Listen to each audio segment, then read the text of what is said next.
지난 시간에 이어 오늘은 14강 버드나무와 단풍에 대해서 알아보도록 하겠습니다.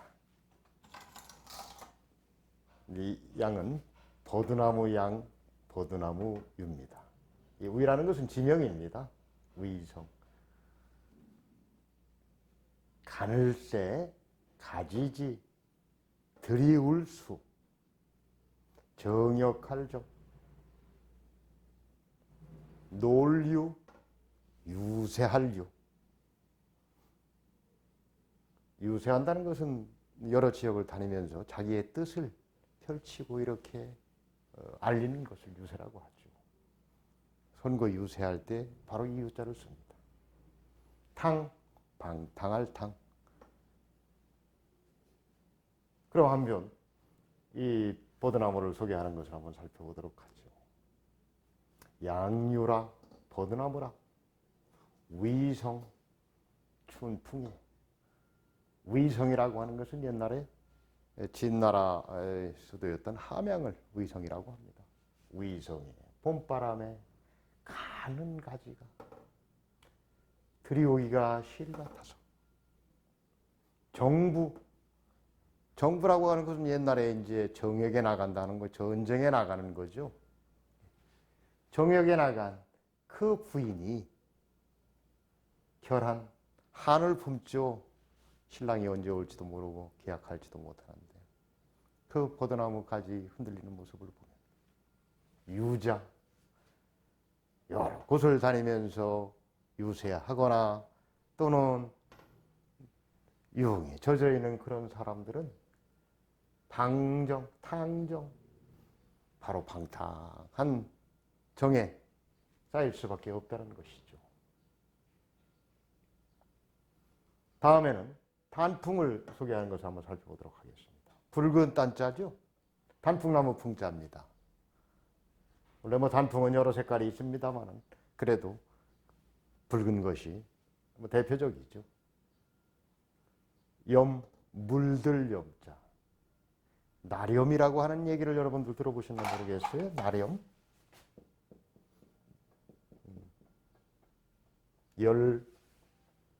열반할 때 쓰는 열자이기도 하고 이게 물들일 날자입니다. 날염 이런 표현을 쓰는데 이 염색 기술이죠. 이게 천에다가 색깔을 입히는 과정. 그래서 물들인다는 겁니다. 물들일 염자. 가을 추소리성. 여기서 승이라고 하는 것은 빼어나다 이런 표현입니다. 이긴다라고 하지만 또 빼어나다. 무엇보다 춘화. 어려운 자가 있네요. 천산만학. 학이라고 하는 것은 이제 구렁입니다. 계곡. 네. 천산, 만학이. 금수. 많이 들어보셨죠? 삼천리 금수강산. 바로 비단입니다. 비단에다가 예쁘게, 수라고 하는 건 수놓을 수자. 비단에다가 무늬 좋은 색깔로 수를 놓죠. 과거에 우리 저자들의 덕목으로는 이 수를 잘 놓아야지 참 결혼도 잘한다고 하죠. 금수. 비단에다가 수를 놓은 그러한 것. 병풍. 이건 병풍병자, 물리칠병자라고도 합니다만 병풍. 우리가 이제 각종 의식이 있다든지 집안에 이러한 분위기를 낼 때, TV에서 여러분들 고전사극에 봤는지 모르겠습니다. 제사를 지낼 때도 마찬가지고 경건하고 이렇게 뭔가 정리되어 있는 그런 모습을 가질 때 병풍을 치죠. 바로 병풍. 단풍이라 염이 추상하여 가을 서리로 물들어. 단풍은 소리가 내려야 물들기 시작합니다. 승우어 춘화하니. 봄꽃이 만발하죠. 아주 백화가 다 핍니다. 봄꽃은. 아름답죠. 지금 이제 봄꽃은 다 지고 오늘도 오다 보니까 이팝나무꽃이 과거에 많이 심지는 않았었습니다만 최근에는 각 지자체에서 그 이팝나무를 많이 심었죠. 이팝이 쌀나무입니다. 쌀알처럼. 그렇게 생겼다고 꽃잎이. 이팝나무라고 하죠. 근데 이 봄꽃보다도 더 빼어나더라.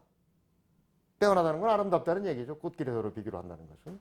그러니까 천산만하기, 천개의 산과 만개의 구렁이, 계곡이 뭐예요? 비단으로 술을 놓은 병풍 같더라. 아주 명산에 가보면 정말 아름답죠.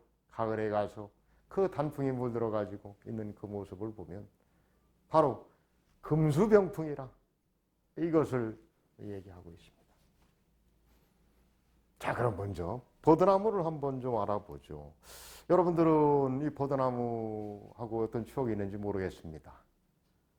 저는 초등학교를 다닐 때 그 바로 뒷 운동장에 버드나무를 한 10여 그루 식재를 해서 그 어린아이가 손에 닿을 만큼 버드나무가 늘어져 있으면 그걸 좀 잘라가지고 그 안에 있는 나무를 빼고 호두기 이런 것을 만들어 본 기억이 있습니다.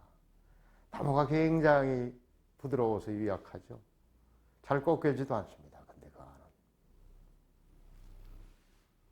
아무튼 그 바람에 날리는 버드나무까지의 모습이 흔들리는 여성의 마음이다라고도 하죠. 이 과거에 좀 이게 팔도인들의 특성을 한 얘기 중에 이런 게 있습니다. 기호지역, 지금의 이제 서울과 경기 지역, 경중미인이라는 표현을 하죠. 거울경자에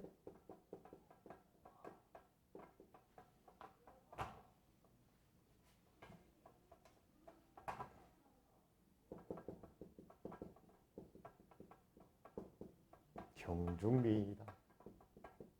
거울 속에 있는 미인이다. 아주 점잖고 아주 그 단아한 그런 모습들을 가지고 있어요. 경중미인. 충청도 사람들은 청풍명월이다. 맑을 청, 바람, 명월, 밝은 달 같다. 이 전라도를 나타내는 말은 풍전세류라고 합니다. 바람 앞에 가는 새, 버드나무, 유자, 풍전에 가는 그러한 버드나무 같다. 이것을 뭐 혹자는 아주 부정적으로도 얘기를 합니다만은 이건 또 긍정적인 면이 있는 거 굉장히 함축되어 있습니다. 변화에 잘 적응한다는 것이죠. 버드나무가 바람에 날릴 때 그렇게 아주 부드럽게 아무리 센 바람이 오더라도 버드나무는 제대로 꺾어지는 일이 없습니다.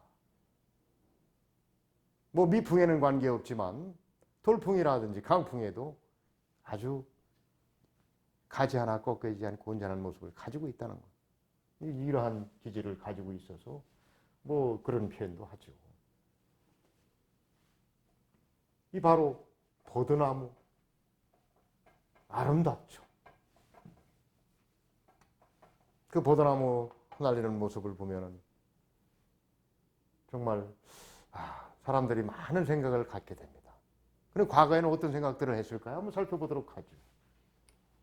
세지 가는 가지가 드리워서 아주 가지가 많습니다.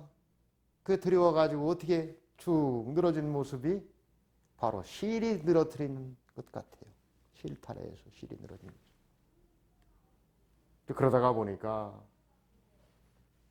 전쟁에 남편을 내보낸 처자인 부인인 언제 돌아오려나, 내 남편이 언제 돌아오려나. 그리고 원망스러운 것이죠. 세상에 이렇게 비색해서 전쟁이 일어나고 따뜻한 온화한 가정을 정말 일구고 나가야 되는데 그 한스럽죠. 그래서 이 한을 맺을 결자입니다. 한이 맺힌다는 얘기예요. 참 과거에는 수명도 길진 않았지만 전쟁에 의해 이렇게 끌려다니고 또 국가의 어떤 공역에 수시로 나가야 되고 또 부모님 돌아가시면 3년상 심효살이 해야 되고, 정말 어떤 부부간에 서로 정을 돈독하게 할 수 있는 기회들이 많지 않았던 것 같아요. 이 정부가 한을 맺습니다. 유자, 그 부드러운 모습, 그 낭낭한 그러한 포도나무의 움직임 속에서 이렇게 전국을 유랑하고 또는 어떤 지역을 유랑하는 그런 사람들 입장에서는 조금은 방탕한 그런 생각들을 갖는 것이다, 이렇게 얘기를 하죠. 탕앙정이다. 유자는 정을 방탕하게 갖는다, 이런 뜻이죠. 다음에는 단풍입니다. 단풍은 의도가 좀 높은 지역부터 서서히 내려오죠. 그리고 산의 높은 곳부터 서서히 내려옵니다. 보통 설악산 단풍 10월 말이 절정이죠. 계룡산 단풍 11월 한 중순 돼야 절정입니다. 서서히 물이 들어가는 것이죠. 산의 높은 곳부터 가운데로, 중간 부분에서 산의 밑에까지. 이 가을 서리가 내리기 시작하면 물들기 시작하는 겁니다. 근데 그 아름다움이 정말 온 천지에 꽃이 핀 그러한 봄보다도 더 빼어난 모습을 가지고 있죠. 사실은 혹자는 단풍을 별로 그렇게 좋아하지 않는다고 그럽니다. 왜냐하면 이제는 더 이상 물기운을 머금지 못해서, 위로 올리지를 못해서 말라 죽는 과정이라고도 하는 거거든요. 마지막 그 나뭇잎의 생명을 다하는 그 시점에 정말 화려한 그런 색을 보여줌으로 인해서 본인의 어떤 그 잎에 그런 생명의 끝을 알리는 그런 신호라고도 해서 굳이 말라 죽는 것을 그렇게 아름답게 느낄 건 아니지 않느냐 하는 그런 혹자도 있습니다만은, 어찌됐든 단풍을 바라보는 우리 사람들의 마음은 정말 그와만큼 아름다운 광경을 볼 데가 없죠. 봄꽃보다도 더 빼어나다고 했습니다. 천산만하기, 바로 금수 병풍, 기담에 수놓은 그러한 병풍과 같다라고 하는 이런 표현입니다. 우리 지역을 그러고 있는 것이 금강입니다. 바로 비단금자입니다. 비단처럼 아주 구름이 완만하면서도 부드러운 그런 모습. 그래서 금강이라고 표현하죠. 뭐 금강에 대한 부분을 여러분들은 잘 알고 계실지 모르겠습니다만, 우리 충청 지역이 대단한 그러한 기운을 가지고 있는 지역이라고 합니다. 근데 금강은 전북 진안에 뜬동샘에서 발원이 돼가지고 이렇게 경유를 해서 북상을 합니다. 북으로 올라옵니다. 청주, 공주, 부여에 가면 백마강이 되죠. 부여를 거쳐서 서천, 그 다음에 서해로 올라가게 가죠. 이와 같이 전라북도에서 발원이 된 금강이 북상을 해가지고 다시 서해 바다로 이러한 큰 원을 흘러갑니다. 또 우리 지역에 계룡산이 있죠. 닭의 용룡을 씁니다. 닭의 벼슬을 갖고 또 용의 형상을 갖추고 있다 해서 계룡산이라고 되어 있죠. 계룡산의 발원지는 태백 백두대간이죠. 백두대간의 금남정맥에서 이렇게 거꾸로 다시 올라옵니다. 금강 이북의 그러한 산들과는 사실은 조금 그 연원이 다르죠. 과거에는 물론 촬영산맥이라고 그래서 계룡산도 촬영산맥의 한 부분이라고 했습니다만, 그건 그 당시 어떤 일제강점기에 그러한 지리학자들에 의해서 정의되어진 그런 부분이라고 합니다. 그래서 바로 우리 대전, 세종, 공주 이쪽 지역이 산은 큰 백두대간에서 내려와서 북으로 올라갔다가 남으로 내려오고, 강은 북으로 올라갔다가 서로 가고, 이와 같이 이 모양이 어서 여러분들 많이 본 것 같지 않습니까? 그래서 산태극 수태극이라고도 해요. 산태극 수태극. 그래서 아무튼 앞으로 우리나라를 혹자들은 그렇게도 얘기했습니다. 이끌어 나가야 될 그런 바로 중심이 되는 지역이다. 그러다 보니까 행정수도도 왔고 삼군 본부도 와서 입지하고 있고, 중앙부처가 아마 새로운 정부에서는 국회까지 포함해서 아마 다 이전이 되지 않을까 하는 기대를 가져봅니다. 바로 비단금, 비단의 그렇게 아름답고 유연한 그런 모습을 가지고 있는 우리 금강, 참 우리 지역의 젖줄입니다. 충청일의 젖줄이죠. 정말 아름다운 걸 한번 생각해 봅니다. 바로 그러한 표현들을 단풍에 비유를 했습니다. 그러면 오늘은 버드나무와 단풍에 대한 학어집 성덕에 의해서 한번 알아보도록 합시다.